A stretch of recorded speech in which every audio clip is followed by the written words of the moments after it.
My name is Sarah, a digital artist by profession and a homebody by choice. I take great pride in my work and an equal amount of pride in the small yet cozy house I own. That's why it was so significant for me to take the big step into marriage. The one I chose for this life-altering journey was Mark, a corporate guy with a swagger that could fill a room. He was seemingly perfect, charming, smart, and from a reputable family. I thought I had hit the jackpot. But as the saying goes, all that glitters is not gold, and my wedding was the first place I saw the tarnish on what I thought was a golden life ahead. From the get-go, planning the wedding felt like a struggle for control between me and my soon-to-be mother-in-law, Alice. She was a traditionally minded woman with a propensity for passive-aggressive remarks. She insisted on a lavish, old-fashioned wedding, drowning me in a sea of flower arrangements, table settings, and uncomfortable family traditions. On the day of the wedding, my anxiety was through the roof. I had managed to maintain a cheerful facade, but deep down, I knew something was off. Mark seemed distant, almost like he was a spectator at his own wedding. But what really broke me was Alice's behavior. As I stepped out of the car in my carefully chosen wedding dress, I could feel Alice's eyes on me, scanning me from head to toe. She sauntered over, and in a tone icy enough to give anyone chills, said, "Oh, Sarah, what an ugly shade of white your dress is. It hardly does anything for your complexion." I felt my face flush. It took every ounce of restraint. I had to keep a smile plastered on my face. I glanced over at Mark, expecting him to intervene, but he remained silent, staring off into the distance. "Mom, let's just get through the day," he finally said in a tone so dismissive it felt like a slap in the face. Inside, the tension only escalated. Alice seemed determined to find fault with everything, from the music to the food. At one point, she took it upon herself to lecture my little sister on her table manners, a 12-year-old who was already nervous about the big day. "Alice, she's just a child," I intervened, trying to keep my voice steady. "Discipline starts young," she retorted, eyeing me as if I were the one in need of discipline. During the toast, Alice barely masked her disdain. She stood up, glass in hand, and said, "To Sarah and Mark, may you have a life filled with as much joy as this wonderful day."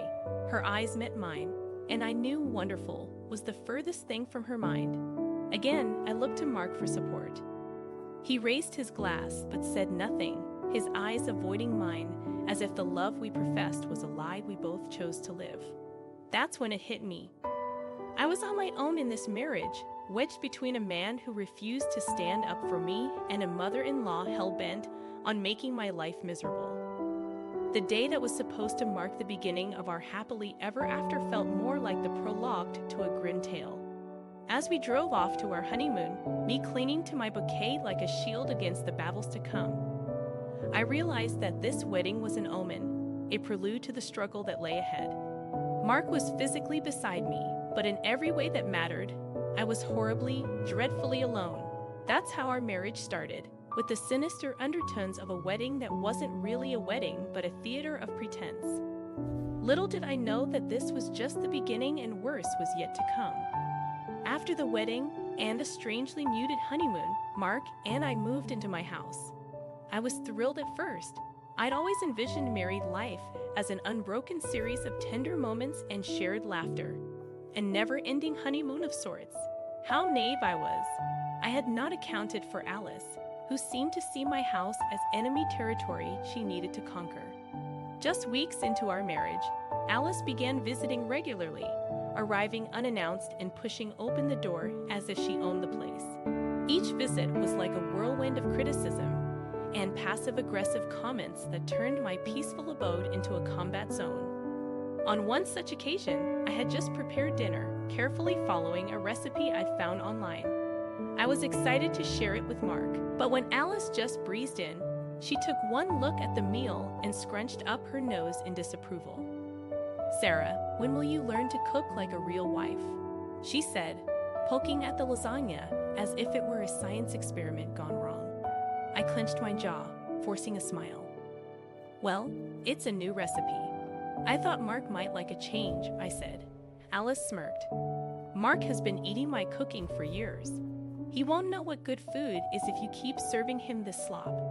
At that moment, I expected Mark to stand up for me, to tell his mother that he appreciated my efforts. Instead, he swallowed a bite of lasagna and almost mechanically nodded along with Alice. Mom's got a point, Sarah. The lasagna is a bit dry, he said. I felt my stomach sink. Mark's betrayal was 1,000 times more piercing than Alice's critique. One evening, Alice took it a step further. I had redecorated the living room, putting up new curtains and arranging the furniture in a way that maximized space and comfort. I was rather pleased with the result, but Alice, she had other thoughts. Who chose these curtains? They clash horribly with the furniture, she declared, eyeing the fabric as if it were contaminated. I chose them, actually.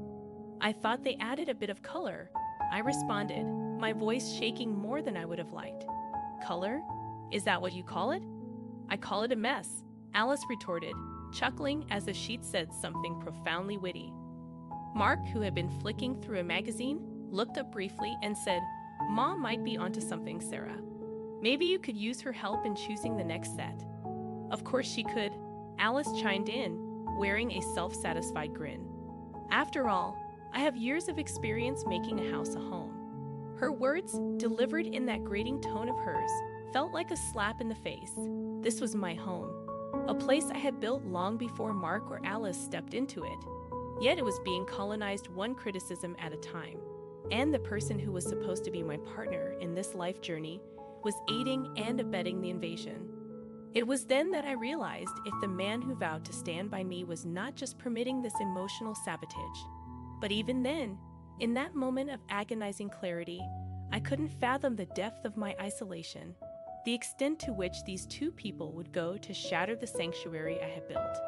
And so, amidst the battleground that my home was becoming, I kept waiting for things to improve, for Mark to finally take my side, for Alice to get tired of her own bitterness. In hindsight, I should have known better, for the next blow was about to land, a blow that would irrevocably shatter the shaky ground on which my marriage stood. The notion that things couldn't possibly get worse was a naivety I could no longer afford. And just when I thought I had acclimated to my new normal, the unthinkable happened. One evening, Alice showed up at our doorstep, not just with her usual bag of condescension, but with suitcases, boxes, and what seemed like half her house in tow. I've decided to move in, she announced, pushing her way past me into the living room. Excuse me, move in with us. I stammered, my eyes darting toward Mark, who seemed astonishingly unperturbed by this development. Well, yes, I'm getting older, and I'd like to spend more time with my son, Alice said, beginning to unpack her things as if the decision was already final. I looked at Mark, my eyes practically screaming for him to do something. Mark, can I talk to you for a moment? I pulled him aside, my hands trembling with a mix of anger and disbelief. Mark, this can't happen. She can't just move in. Our marriage is already strained, and her being here will make it impossible to mend anything, I whispered urgently. Mark sighed. Look, she's my mom, Sarah. She needs to be closer to her family now. We have to adjust. Adjust? I've been adjusting since day one, Mark. When will you adjust for me? When will you stand up for us? For our home, our marriage?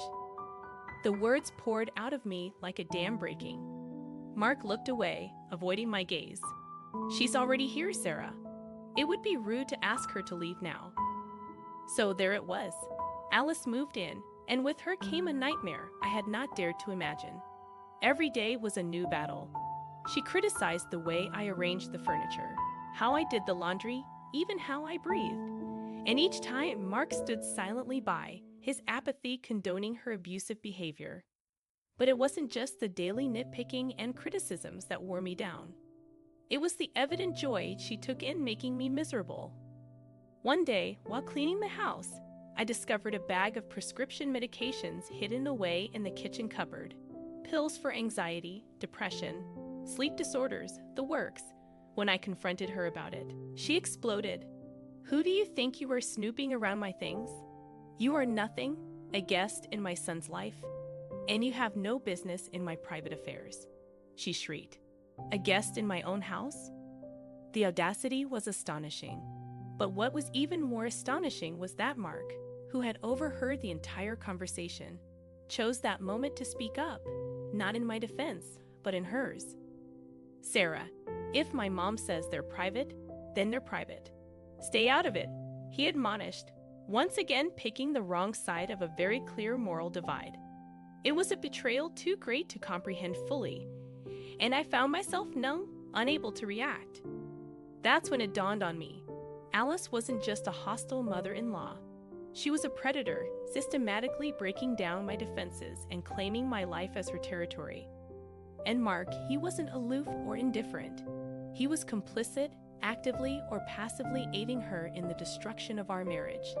In that moment, as I looked at Alice's triumphant smirk and Mark's avoiding eyes, I made a decision. I wouldn't just be a spectator in this tragedy.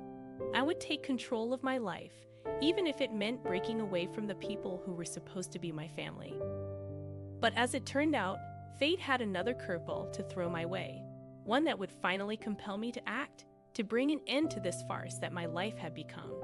In the weeks following Alice's uninvited occupation of my home, my life devolved into a living nightmare.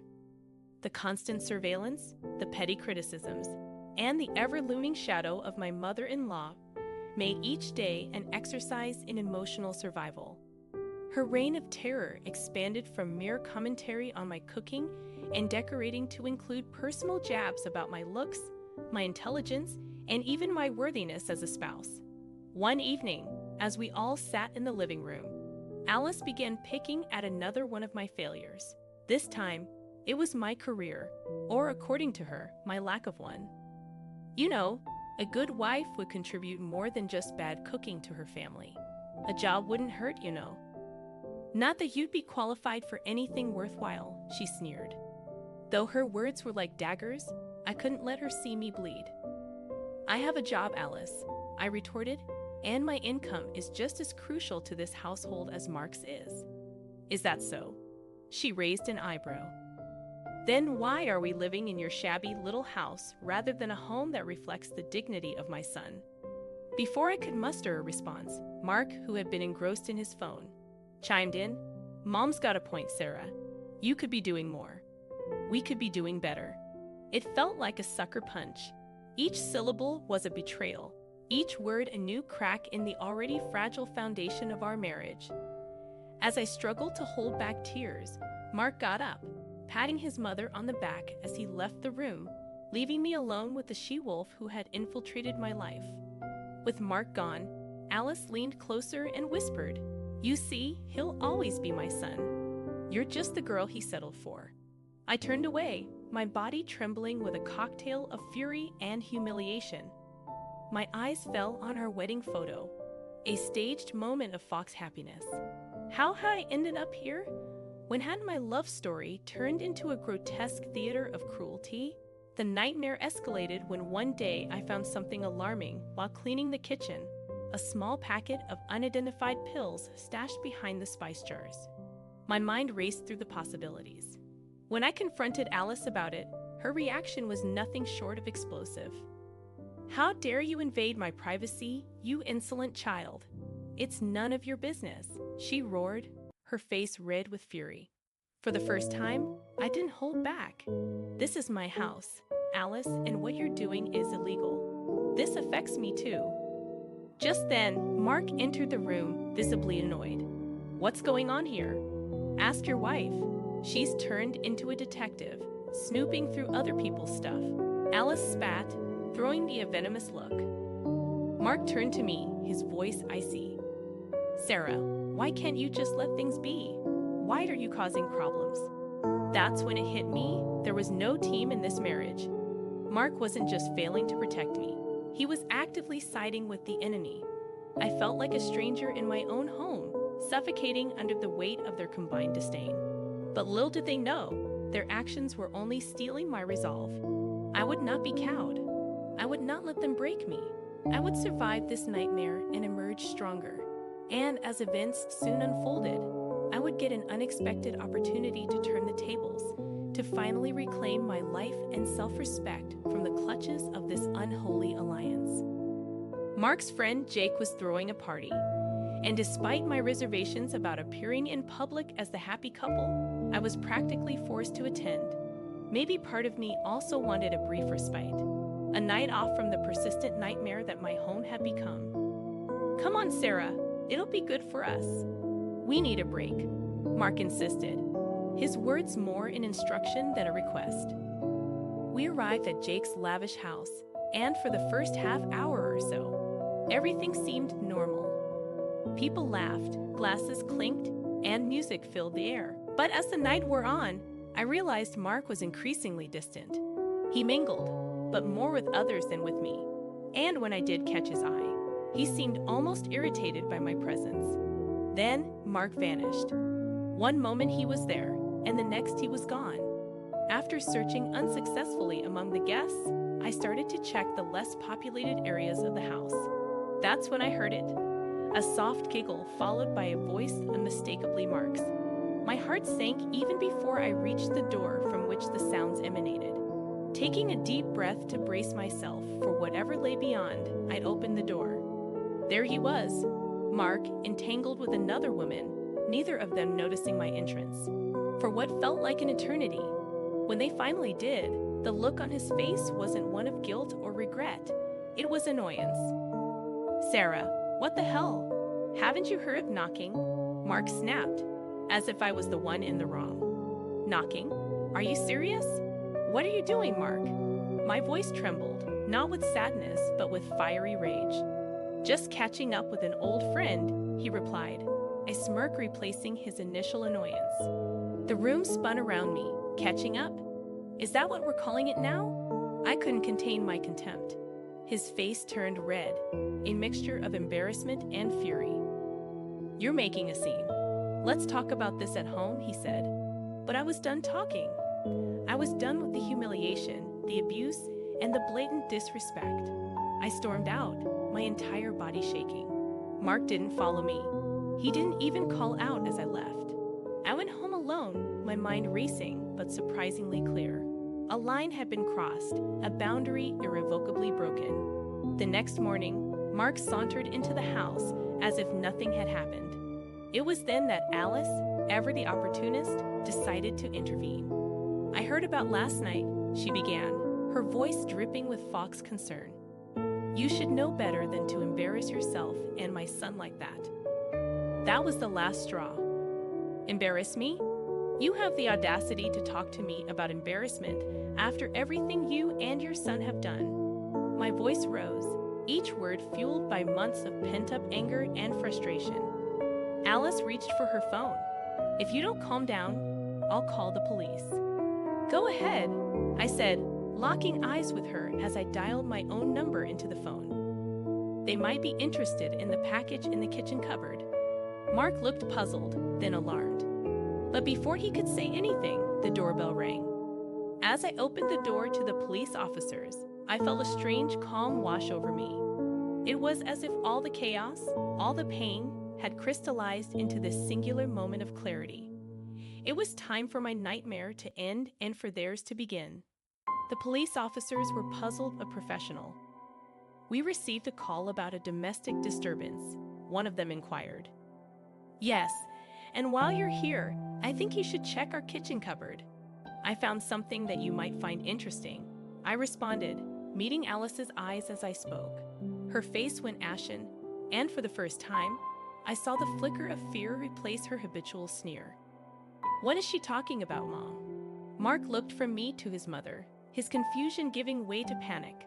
"Mind showing us what you're referring to, ma'am?"